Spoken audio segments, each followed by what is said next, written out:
So I said I was gonna give my testimony, but it's gonna be in parts. Okay, I'm gonna do it once a month. Don't forget to like, subscribe, and share to my YouTube channel. So this look is the look when I came to Canada. This is over 30 years ago. I am Jamaican. I'm from Jamaica, the beautiful island of Jamaica. So I've been here 30 years. Came here when I was 16. So do the math, 46, and I'm very proud of it. So I came here to Jamaica, to Montreal, Quebec, Canada, and I didn't know what to expect.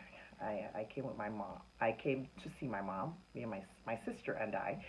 We came to see our mom, and she was pregnant, and we were so happy because we're gonna have a little brother, and and my stepdad, and it's been a journey.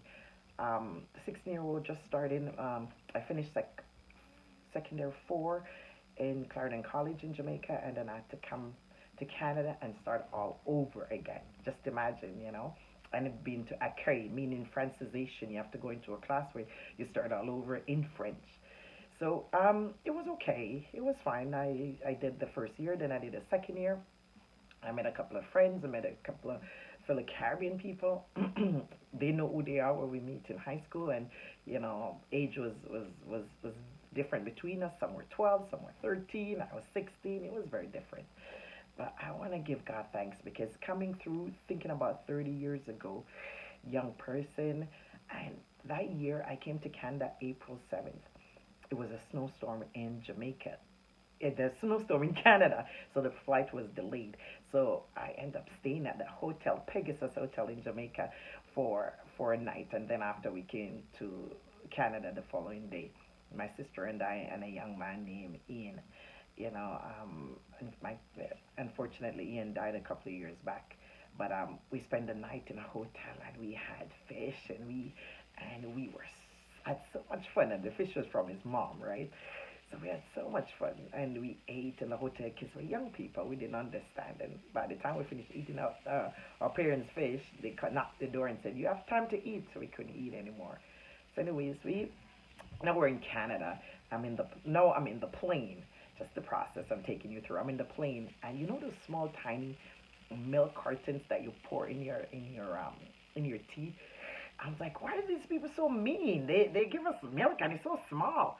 Guess what? It's pouring your tea. So I opened the milk. I didn't know. Opened the milk and I drank it. And I'm like, whoa, I want more. Then when I looked over, I see the person beside me pouring it in their tea. So I was like, oh, oops, sorry, I didn't know, you know, because my mom, they had paid for extra for the flight attendant to take care of us because my sister was 11. I was 15 years old, so they paid extra for us to travel together. Anyways, I got off the plane. My mom was pregnant. She didn't tell us. We were so surprised. We jumped on her. My sister actually jumped on her. My mom said, "Listen, I'm pregnant." So I'm telling you, this process of this last 30 years has been nothing but tests and trials and tribulation. And you got to understand the process. You got to understand where someone is coming from. So, anyways, I'm in high school now. Francisization. A group of us. We became a whole lot of friends. All the Caribbean people stuck together because we spoke the same language, and it just went on very nicely. I was in Canada. I was proud. I tell my friends from back home they could call me anytime because I'm thinking I could get free phone calls from them and so on, and we're always gonna be friends, and things are always gonna work out. But thinking back, 30 years later, it was full of joy and peace, and I didn't understand what I had, right? I didn't understand coming from my grandmother. I didn't understand how blessed I was. I didn't understand the roots I had in Jamaica. I didn't understand the tough times and the times where we didn't have food, and but we weren't starving, you know what I mean? We didn't have food, but we weren't starving. My uncle Raymond always brought us food, and he always took care of us, and may soul rest in peace, and my grandmother too. And I'm telling you, me and my sister, we went to church. We It was fun times. I'm telling my children, enjoy this time that you have because being a kid, being a child, it's rewarding. It's breathtaking. Just thinking back and looking back over your life, it's breathtaking to understand that this is the best time of my life. I didn't understand it because I was thinking, oh, this is hard, this is difficult. But looking back, it's been the best time of my life. Hanging out with friends and going on the phone and staying up late at nights and not be tired in the morning. It was the best time of my life. And I didn't understand it. And coming and going to high school and then meeting my kid's dad at 18 years old, you think you're going to conquer the world, and I love him so much, and things are going to be so wonderful, and we're going to have a whole lot of kids, and things are going to be so awesome, and love conquers all. I always tell, I tell him that love conquers all. There's nothing gonna shift us or change us, and we're young and we're youthful. And I was 18, and I did francisization, and I did so great that year that I skipped Sec 1, and then I skipped, then I'm in Sec 2, and then I turned 18, and then I have to go to adult education to finish my high school. So I went to adult education to finish my high school at Montreal High. I went to finish my high school, get my high school diploma, and in '94, I'm telling you. And guess what? I started talking to my kid's dad. I would start going out. I would start falling in love and start doing stuff. And at 8, 9, then I turned 19 the following year. And 19 years old, we started hanging out, and we said, let's live together. Oh my goodness, not a good idea, young people. I'm not telling you something that's a good idea. So we started living together, and guess what? Going to high school, I got pregnant.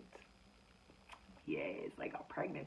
Living together, and we lived together in February. By March, I found out I was pregnant, and then I was still in high school. Now 19, right? Still in high school and finishing up my high school. I couldn't go to my prom because I was huge. I graduated in June. I had my baby in October, and I'm telling you, that's 26 years ago. And I couldn't go to my prom because I was huge, pregnant. So I give God thanks. Gone to the prom of that school the year before, so somebody invited me. So I've been to a prom, not necessarily my prom, but I've been to a prom at the school, so I have an idea what prom is like. So but I just want to say to young people, and getting into a relationship at 18 years old is so young, and thinking that I want to get married, I want to have a future, I want to have babies. Enjoy your youth, because that's not all that is to it, just to get married and have kids. Because I'm telling you, it is not easy. None of this life is easy. None of this test and trial is easy.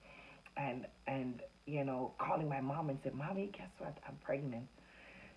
And she wasn't even surprised, because guess what? I was living with a guy. I was living with someone at 19 years old. So she wasn't surprised. So it's he wasn't ready for kids. I wasn't ready for kids. We're just having fun. Wasn't protecting ourselves. Wasn't doing what we're supposed to be by protecting ourselves. But nonetheless, we lived together. And they're like, okay, we're just gonna do this. We're gonna do this woman and man thing, which we have no idea how to do this. Can you imagine? I decided to. That's why you have to listen to your parents, because I didn't listen to my mom. I didn't listen. I'm telling you, listen to your parents, because I didn't listen to my mom. I listened to no one, because I think I was grown. I think I was mature enough. I think I had it all together. I think I know it all. I think I have it down packed. 18 years old, you don't know nothing. So I decided to do that, and I'm telling you, it's.